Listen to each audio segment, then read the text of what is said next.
نحمدہ و نصلی علی رسولہ الکریم اما بعد فاعوذ باللہ من الشیطان الرجیم بسم اللہ الرحمن الرحیم رب اشرح لی صدری ویسر لی امری واحلل عقدۃ من لسانی یفقہوا قولی ربی یسر ولا تعسر وتمم بالخیر اللہم فقہنا فی الدین۔ سورۃ البقرہ آیت نمبر 153، لفظی ترجمہ، روٹ ورڈ اور تفسیر۔ یا ایہا، اے الذین لوگو، آمنو جو ایمان لائے ہو، استعینو تم مدد طلب کرو، مدد مانگو، بالصبری صبر سے، والصلاۃ اور نماز، ان اللہ بے شک اللہ تعالیٰ مع ساتھ الصابرین صبر کرنے والوں کے ہے۔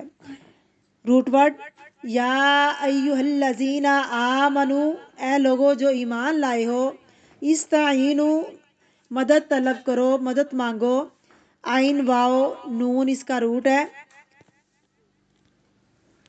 اور یہ کہتے ہیں مدد طلب کرنے کو، اسی سے لفظ تعاون نکلا ہے، مدد طلب کرنا، مدد مانگنا، بالصبری صبر کے ساتھ، پیشنس کے، والصلاۃ اور نماز کے، اس کا روٹ ہے صاد لام واو۔ ان اللہ بے شک اللہ تعالیٰ مع الصابرین صبر کرنے والوں کے ساتھ ہے۔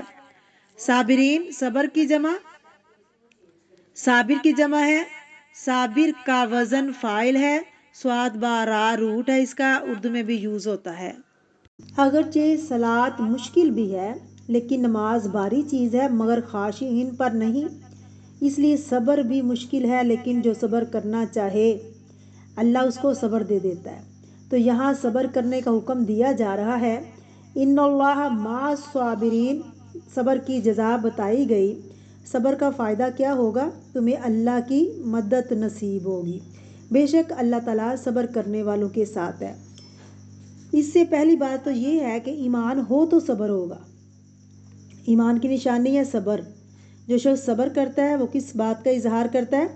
یعنی زندگی میں مشکل تو ہوگی لیکن جب مشکل آتی ہے تو انسان منفی کام نہیں کرتا، وہ اپنے آپ کو تھام لیتا ہے، جذبات کو کنٹرول کر لیتا ہے، اللہ سے گلہ شکوہ نہیں کرتا، بہت اچھی طرح اپنے آپ کو پیش کرتا ہے۔ ایسی صورت میں صبر کرنا ایمان کی نشانی ہے، کیونکہ جب ایمان ہوتا ہے پھر یقین اور اعتبار ہوتا ہے انسان اللہ پر بھروسہ کرتا ہے کہ اللہ میری مدد ضرور کرے گا، اللہ اس مشکل میں سے راستہ نکالے گا، یا اس مشکل کا بھی کوئی مقصد ہے، اصل میں سے کچھ نہ کچھ خیر نکلے گی۔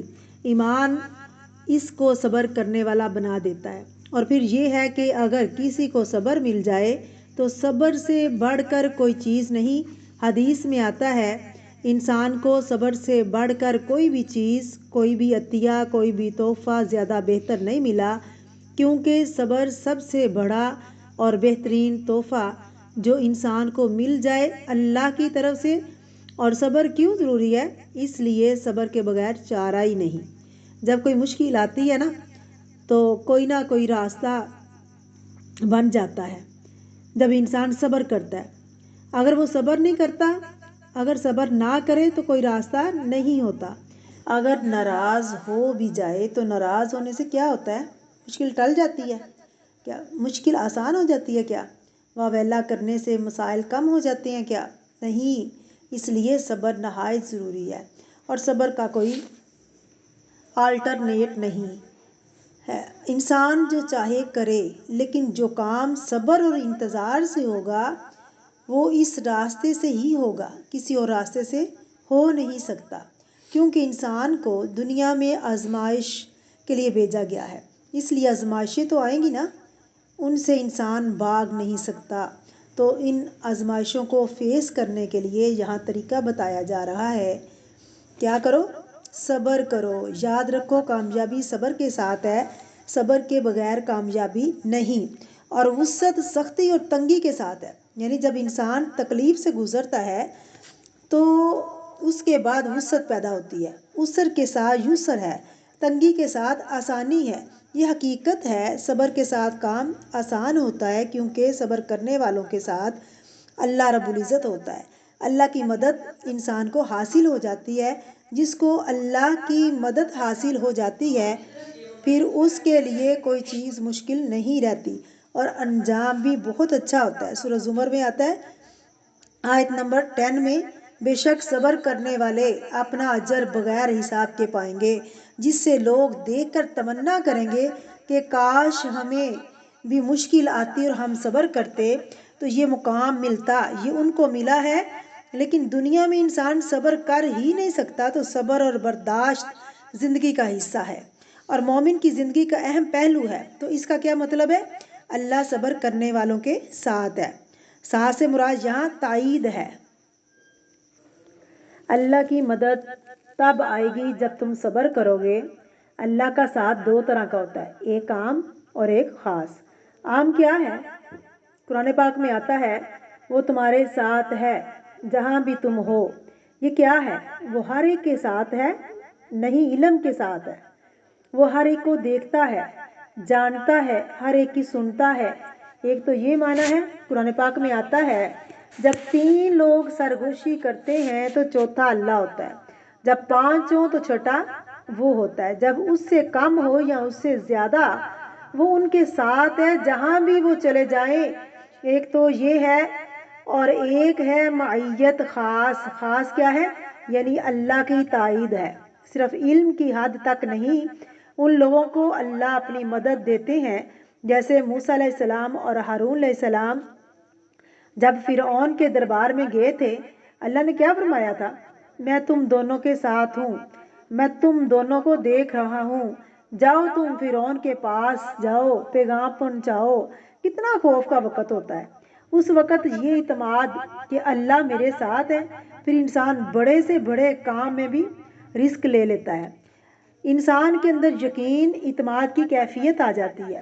نبی صلی اللہ علیہ وسلم نے ابو بکر سے کیا کہا تھا؟ لا تحزن ان اللہ معنا۔ کیا مطلب ہے؟ اللہ کی مدد ہمارے ساتھ ہے، کوئی دشمن ہمیں نقصان نہیں دے سکتا۔ نبی صلی اللہ علیہ وسلم کو جب کوئی مشکل پیش آتی تو فوراً نماز کی طرف دوڑتے۔ بخاری شریف کی حدیث ہے۔ ویسے تو دن میں 5 دفعہ نماز ادا کرنی ہے، لیکن خاص نماز بھی پڑھی جا سکتی ہے جیسے صلاۃ حاجت بولتے ہیں۔ اس کا طریقہ کیا ہے؟ جب مشکل پیش آئے وضو کریں اور اللہ سے مانگیں۔ ہمیں جب مشکل پیش آتی ہے ہمارا کیا طریقہ ہوتا ہے؟ یا تو غم کے مارے بیٹھ جاتے ہیں، نہیں تو ڈپریشن کا شکار ہو جائیں گے، یا کہیں چھپنے کی کوشش کریں گے، لوگوں سے ملنا چھوڑ دیں گے، یا لوگوں سے ملیں گے تو شکوہ شکایت کریں گے، یا پھر ان پر بھروسہ کر لیں گے، یا یہ کچھ سوار دیں گے، یا پھر تھوڑے سے مزید جو لوگ نیک ہوتے ہیں ان پر توکل کر لیتے ہیں، ان سے مدد مانگتے ہیں، یا پھر وظیفوں کا سہارا لیتے ہیں۔ قرآن پاک کیا کہتا ہے؟ کیا کرو؟ وظیفے پڑھو، صبر اور صلات، صبر کرو، انتظار کرو۔ صبر کیا ہے؟ انتظار کرو، ٹھہر جاؤ، اچھے رویے کا مظاہرہ کرو، مشکل گزر جائے گی اور اللہ کو یاد کرو۔ صلات اصل میں اللہ کا ذکر ہے، اللہ کے سامنے کھڑے ہونا، اللہ سے بات کرنا، اللہ سے دعا کرنا، خاص طور پر نماز پڑھ کر مسجد میں سجدے میں دعا کرنا۔ سجدے میں انسان اللہ کے قریب ترین ہوتا ہے اور اس وقت دعائیں سنی جاتی ہیں، تو یہ چیز پلے باندھ لیں۔ کوئی مشکل ہو بندوں سے کہنے کی بجائے اللہ کی طرف دوڑیں۔ نبی صلی اللہ علیہ وسلم کا طریقہ یہی تھا، اس کے آگے روئیں، اس سے مانگیں، ہر چیز پر وہ قادر ہے، وہ سب کچھ کر سکتا ہے۔ اگر یہ سوچیں کہ کیا کریں تو اس وقت اللہ سے فیصلہ مانگیں کہ اللہ تو مجھے راستہ دکھا کہ مجھے کہاں جانا ہے، کیا کرنا ہے۔ سجدے میں قرآنی دعا پڑھنے سے منع کیا گیا ہے، لیکن مسنون دعا پڑھی جا سکتی ہے، جیسے مسنون دعا کی کتاب ہے۔ اگر کچھ نہیں آتا تو اللہم اغفر لی ہی پڑھ لیں، کیونکہ جب گناہ معاف ہوتے ہیں نا تو اللہ کی رحمت نازل ہوتی ہے، کیونکہ اللہ اور اس کے بندے کے درمیان گناہ رکاوٹ ہے، آر ہے۔ اگر کوئی دعا نہیں آتی تو استغفار کریں۔ تو ہماری دعائیں کیا ہیں؟ وہ نبی صلی اللہ علیہ وسلم کے الفاظ میں موجود ہیں۔ مسنون دعائیں پڑھیں اور دعا یاد کریں۔ ایک مشہور دعا ہے سبحانک اللہم ربنا وبحمدک اللہم اغفر لی، یہ نبی کریم صلی اللہ علیہ وسلم سجدے میں مانگتے۔ اگر ساری نہیں آتی تو اللہم اغفر لی یا استغفار یا حی یا قیوم برحمتک نستغیث اپنے لیے، تو استغیث بہت سارے لوگ ہوں تو نستغیث پڑھیں۔